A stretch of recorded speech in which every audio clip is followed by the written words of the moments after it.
Y si la clave para sobrevivir a la revolución de la inteligencia artificial no fuera escribir mejor código, sino ser mejores padres. Bueno, es una idea que rompe por completo nuestros esquemas. Siempre hemos pensado en la tecnología como, no sé, como algo puramente industrial, ¿verdad? Claro, como una suma de engranajes o líneas de código súper frías. Exacto. Pero ahora nos enfrentamos a sistemas tan complejos que su desarrollo se parece muchísimo más a la crianza de un ser vivo que a la fabricación de un motor. Vale, vamos a desgranar esto, porque hoy vamos a analizar a fondo uno de los conceptos más fascinantes y, la verdad, más urgentes de nuestro tiempo. Nos vamos a sumergir en el trabajo del profesor Michele Piano. Eso es. Específicamente, en su libro digital interactivo, el WioBook 5.0, y en un análisis muy fresco extraído del episodio publicado hoy mismo, 24 de mayo de 2026, de su programa Dialoghi tra Intelligenze. Un material interesantísimo, desde luego. Totalmente. Y la misión de este análisis es entender una tesis rompedora, la idea de que la IA puede salvar nuestra sociedad si y solo si la programamos con algo llamado empatía algorítmica. Todo esto dentro del marco de la transición 5.0. Y para hacer este análisis nos vamos a apoyar en un método muy clásico, el método de Galileo Galilei. Ostras, nada menos. Sí, que es precisamente el que inspira a nuestra fuente. Es un enfoque brillante por su simplicidad. A ver, primero observamos los datos, luego hacemos el análisis, después llega la confrontación de ideas y finalmente la decisión. Claro, o sea, nada de eslóganes ni de pánico apocalíptico de ciencia ficción. ¿Qué va? Nada de eso. Solo análisis puro y duro. Pues me parece perfecto. Y bueno, antes de arrancar hay que hacer una aclaración súper importante. Los textos que manejamos hoy cruzan fronteras de forma muy audaz.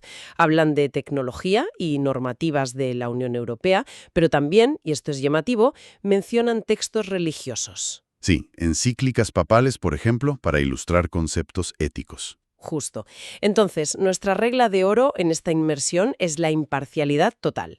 Vamos a explorar todas estas ideas de forma estrictamente analítica, sin tomar ningún partido, simplemente examinando los conceptos tal y como los presenta el autor. Dicho esto, el primer paso en este método de Galileo es observar los datos reales.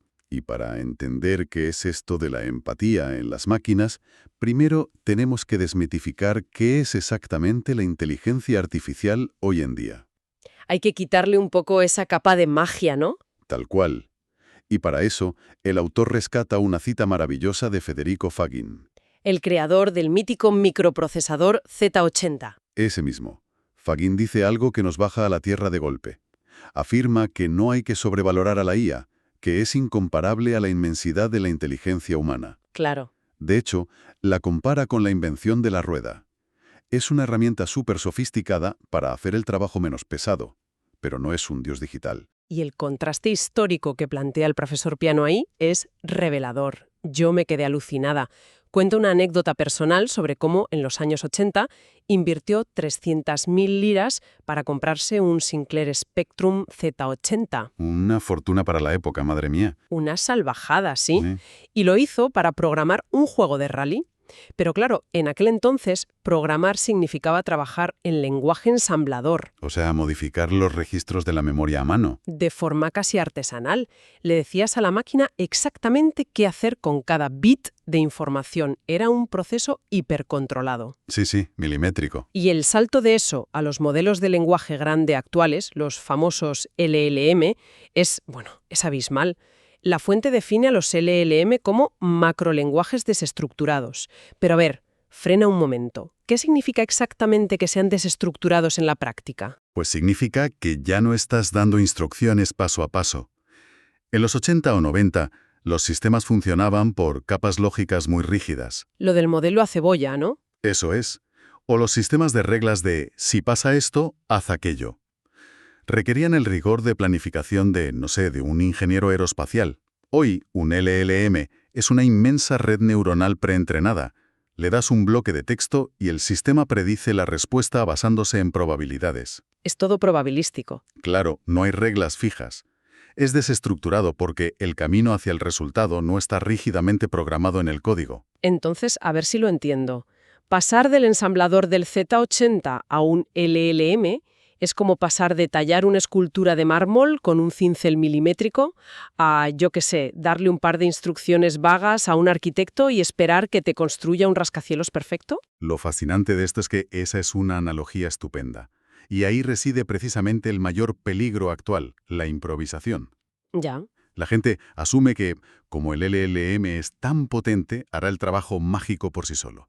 Se le lanzan peticiones sin darle el contexto adecuado ni los parámetros correctos. Y claro, se inventa cosas. Exacto. El texto recuerda cómo en los años 90, tras crear un sistema pionero de referenciación vocal en radiología superplanificado, un intento posterior de simplificarlo improvisando por parte de un equipo inexperto acabó en desastre. Requería mantenimiento continuo. Claro, si le das instrucciones vagas al arquitecto, el rascacielos se cae. Tal cual. Vale. Entiendo que es una herramienta poderosa que requiere dirección precisa, pero si en el fondo es solo eso, una herramienta, ¿por qué estamos hablando de que es vital para la supervivencia de nuestra sociedad? O sea, ¿por qué es tan urgente la transición 5.0 ahora y no hace 20 años? Pues porque el problema no está en la máquina. Está en el límite biológico del ser humano. La capacidad de nuestra mente ha llegado a un tope estructural. Nos hemos saturado de datos. Totalmente. Frente a la avalancha de datos masivos que hemos creado, Piero Pochanti, que es el presidente de la Asociación Italiana para la Inteligencia Artificial, lo explica muy bien. Él dice que la IA es una extensión de nuestras capacidades. Como un músculo extra, digamos. Exacto, un músculo extra para gestionar una complejidad global para la que, evolutivamente, no estamos preparados. Claro, si lo pensamos bien, históricamente, el cerebro humano evolucionó para gestionar la información de su entorno inmediato. Durante milenios vivías en un pequeño pueblo, conocías a 100 personas y tu cerebro podía procesar todos los datos vitales de ese territorio. De sobra, sí. Pero hoy la globalización y la digitalización han reventado esa escala. Es imposible. Absolutamente. Y el texto utiliza un ejemplo médico que me parece la forma más clara de visualizar este colapso cognitivo. Fíjate en esto. Se publican alrededor de 20.000 artículos y estudios científicos relevantes en el campo de la medicina cada año. 20.000. Es una salvajada de información. Es inabarcable. Y los datos muestran que un médico en activo, dejándose la piel, solo puede llegar a leer en torno al 10% de ese volumen. O sea, unas 1.000 publicaciones al año. Con suerte. Eso nos deja con 19.000 estudios cruciales que ese profesional jamás va a poder leer. ¡Ostras! Eso es escalofriante. Porque en uno de esos 19.000 documentos que el médico no ha leído, podría estar el ensayo clínico exacto o la interacción farmacológica precisa para salvar la vida del paciente que tiene delante esa misma tarde en urgencias. Exactamente. El conocimiento existe, la cura existe, pero se pierde por un simple cuello de botella biológico en nuestra capacidad de lectura. Claro, no damos para más. Y por eso, la inteligencia artificial debe actuar como un soporte decisional. La IA puede procesar esos 19.000 documentos en fracciones de segundo y presentarle al médico las correlaciones críticas. Es un consultorio continuo. ¡Qué barbaridad! Y lo mismo ocurre con los llamados gemelos digitales, los digital twins. Ah, sí, las réplicas virtuales. Sí, son proyectos inmensos. Por ejemplo, la Agencia Espacial Europea está creando una simulación virtual completa del planeta Tierra para ayudar a tomar decisiones sobre sostenibilidad. ¡Madre mía! O se están haciendo réplicas digitales de hospitales para optimizar los flujos de pacientes, incluso de pequeños pueblos, los Borghi en Italia, para medir cómo mejorar la calidad de vida de los ciudadanos considerando miles de variables simultáneas. Ya, pero, a ver, leyendo todo esto y viendo esa capacidad de procesamiento sobrehumana, yo me pregunto una cosa. ¿No corremos el riesgo de volvernos intelectualmente perezosos? Es un buen punto. Es que si la máquina se lee los 20.000 papers o procesa el clima de toda la Tierra, la tentación de cederle el volante por completo y decirle, oye, toma tú la decisión de vida o muerte, tiene que ser gigantesca. Le es un riesgo real, sin duda. Pero la filosofía de la transición 5.0 es tajante en este punto. La IA no sustituye al humano, lo apoya. Imaginemos un iceberg. Vale. Históricamente, el ser humano tomaba decisiones viendo solo la punta del iceberg, ese 10% de los datos que podía abarcar. Con la IA, ahora el humano puede ver el iceberg completo, su masa sumergida, las corrientes que lo mueven. Toda la foto. Toda la foto. Pero, y esto es crucial, es el humano quien sigue en el timón decidiendo cómo navegar para no chocar. La decisión no se delega, se ilumina. Vale, me convence la idea del soporte decisional.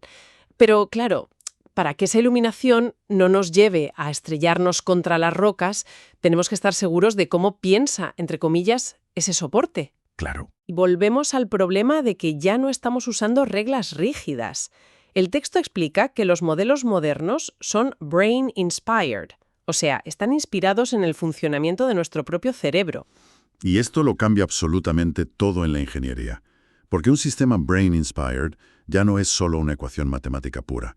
Obliga a los informáticos a salir de su burbuja y empezar a trabajar codo con neurocientíficos, psicólogos, sociólogos. Es multidisciplinar total. Totalmente. La arquitectura de estos sistemas se basa en definir 4 pilares fundamentales: el contexto, los objetivos, los vínculos y los recursos. Y aquí es donde la cosa se pone realmente interesante. Porque de esos 4 pilares, el contexto es el que esconde el verdadero peligro. Sin duda. El paralelismo que establece la fuente es alucinante. La mente humana crea sus propios algoritmos vitales basándose en el contexto que absorbe durante sus primeros 7 años de vida.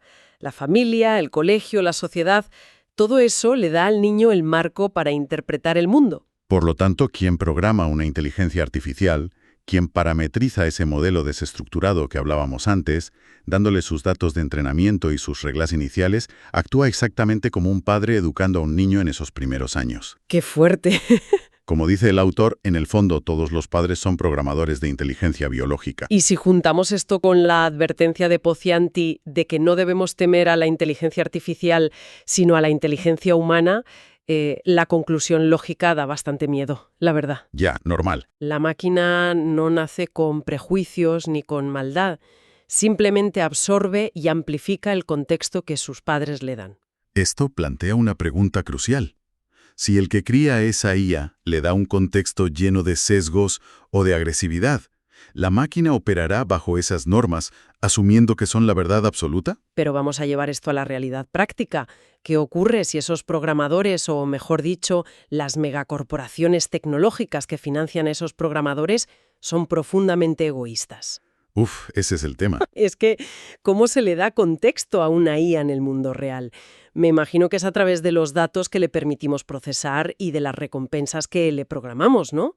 Si el único objetivo que le damos a una máquina hiperpotente es maximizar el beneficio financiero a corto plazo, sin importar el desgaste medioambiental o social... Entonces estás creando un sociópata digital enormemente eficiente. Madre mía. Porque si a esa herramienta capaz de simular el planeta Tierra entero le das un marco moral destructivo, no vas a obtener un error informático que colapse la pantalla.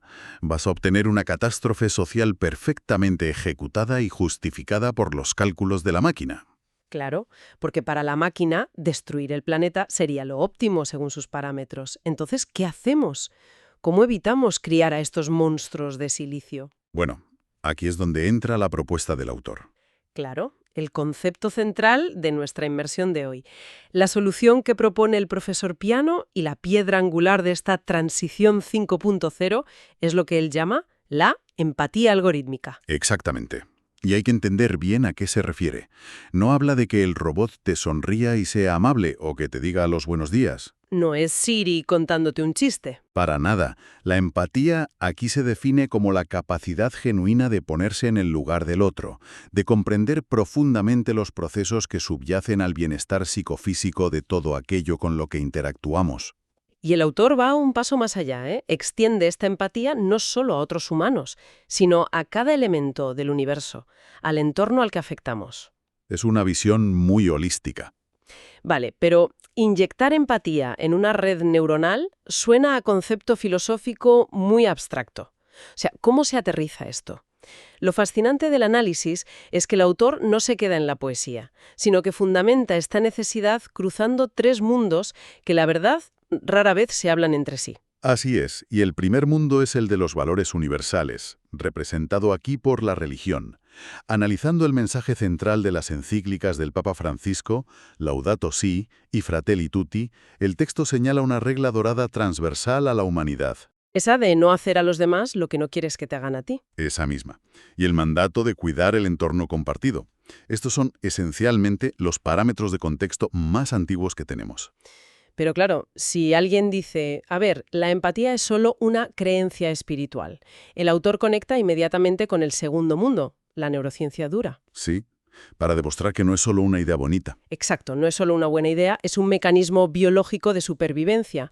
Apoyándose en los trabajos de Giacomo Rizzolatti sobre las neuronas espejo, demuestra que la empatía tiene una base neurológica física en nuestro cerebro. E incluso menciona las pruebas psicométricas de Emergenix que se utilizan en la alta gestión corporativa e institucional. Ah, sí. Estas herramientas logran medir científicamente cómo la capacidad empática y el pensamiento social están profundamente enraizados en la actividad del hemisferio derecho del cerebro. La empatía es medible, es un dato biológico real que nos ha permitido sobrevivir como especie al colaborar. Y eso nos lleva de cabeza al tercer mundo, que es donde suele estar el gran obstáculo, la economía y el análisis de negocios. Aquí el texto expone el gran choque de trenes. La empatía, que requiere visión de conjunto, choca de frente con el egoísmo a corto plazo. Totalmente. Y para explicar por qué caemos siempre en esa trampa del corto plazo, invoca la ley de Amara. Sí, Ray Charles Amara fue un científico y futurólogo que identificó un sesgo cognitivo enorme en los seres humanos. Tendemos sistemáticamente a sobreestimar los beneficios inmediatos de una tecnología y a subestimar su impacto a largo plazo. Es que nos pasa siempre. Siempre. En el mundo de los negocios esto se traduce en querer el beneficio financiero para el trimestre que viene, ignorando que la herramienta que estás usando puede destruir tu mercado o tu entorno en 10 años. Es la tiranía del corto plazo. Pero el texto no se queda en la queja, sino que cita modelos alternativos. Habla del histórico caso del ingeniero italiano Adriano Olivetti, un empresario que ya a mediados del siglo XX demostró que esto del cortoplacismo es una decisión, no una obligación. Un visionario, desde luego. Olivetti entendió que el bienestar integral de sus trabajadores y de la comunidad no era un gasto social, sino que revertía directamente en la solidez y el éxito a largo plazo de su propia empresa. Y ese es el corazón de la transición 5.0. Si conectamos esto con la perspectiva general, la transición exige que todas estas fuerzas que hoy operan en silos separados trabajen al unísono. Claro, que se hablen. Eso es, las escuelas deben integrar esto en su formación.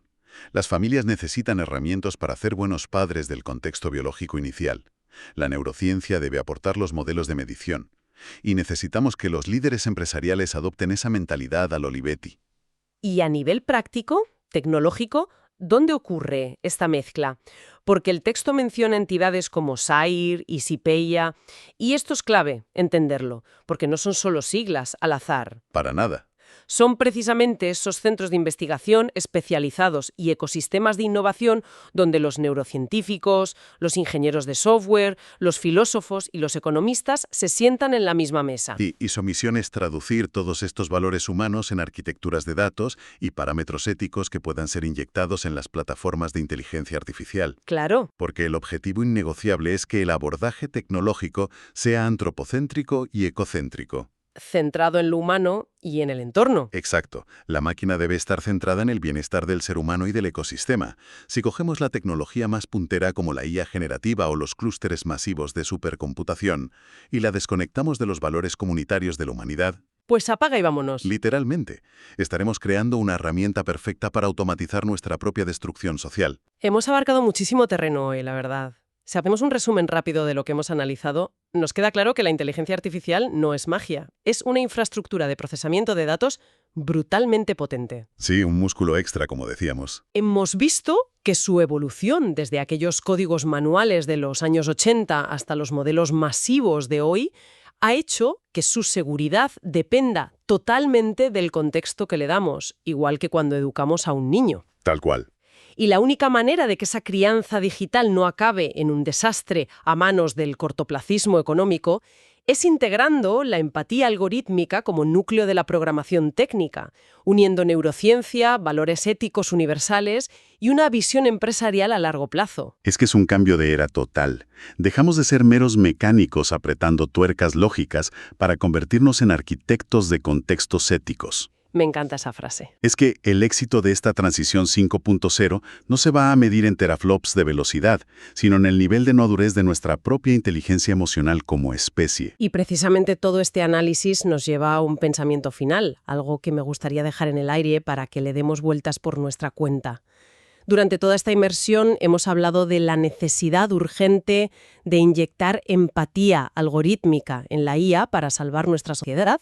Sí. Le exigimos a la máquina que sea sabia, que piense en el impacto a largo plazo, que cuide el entorno y se ponga en el lugar del otro. Pero si somos honestos y observamos nuestro propio mundo, nuestras corporaciones, nuestros mercados financieros y gran parte de nuestras estructuras de poder operan históricamente bajo las reglas exactas del egoísmo, la competitividad feroz y el beneficio inmediato. Sí, la ley de Amara en su máximo esplendor. Exacto. Entonces, la pregunta inevitable es si las instituciones de investigación y los ingenieros logran realmente su objetivo, si consiguen crear una inteligencia artificial verdaderamente empática, capaz de ver el iceberg completo de los datos globales y el sufrimiento ecológico y social. Uf, ya veo por dónde vas. Claro, ¿no será que la primera conclusión de esa máquina sea diagnosticar que el virus letal, que debe ser reprogramado con urgencia, es nuestro propio sistema económico actual? Decíamos al principio que programar hoy es como criar a un hijo. Quizás el verdadero miedo que genera esta transición no sea que nuestro hijo digital nos salga malvado y destructivo. Sino que nos salga demasiado bueno. Justo. El pánico profundo a que nos salga tan bueno, tan ético y tan empático que la máquina termine dándonos una lección de humanidad a nosotros mismos. Madre mía, es una reflexión que da completamente la vuelta al paradigma de quién debe aprender de quién en el futuro. Ha sido un verdadero placer analizar la profundidad de estos datos hoy. Muchísimas gracias por acompañarnos a analizar a fondo todas estas ideas. Hasta la próxima.